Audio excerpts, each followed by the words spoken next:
Today I'm joined by Sean Osman, who is the Director of Communications for the Water Security Agency with the Government of Saskatchewan. We're talking blue-green algae today. So what exactly should people be looking for?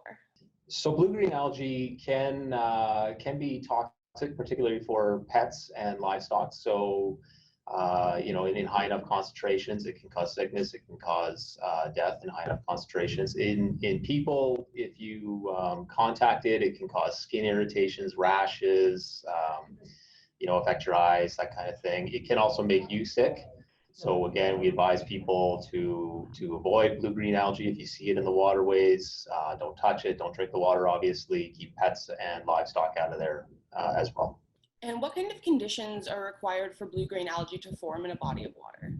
So what we've been seeing over the last week, hot, dry, sunny, are just about prime conditions for blue-green algae. What we would like to see, obviously, if you had some rain, if you had cooler temperatures and cloud cover, that helps, disperse and flush the algae out of the waterways. So why we issued the advisory last week because of the conditions were ripe for it. If someone goes to a lake, or even just if a farmer is looking at like his body of water for the livestock, what are some signs to look for to know if your water is contaminated? So it's you'll know what to see it, definitely. It can be you'll see discolorations along the water. They might be blue, they might be green, they might look kind of like pea soup almost, kind of a variance of colors. But you'll definitely know it to see it, and it sort of floats around like a mat almost, or a big patch on the water. Obviously, the larger the patch, the more of it there is. So be aware. Don't drink the water if you see it. Boiling the water does not clean the water of the bacteria. So just avoid all contact. And so if someone thinks that they've come in contact with blue-green algae, what steps do you recommend? What we recommend is if you've been in water and then realize maybe you're not feeling great, you've got a rash, you got red eyes, that sort of thing, contact your local health authorities. Here in Saskatchewan, 811 with the health line. I think Alberta has 811 as well.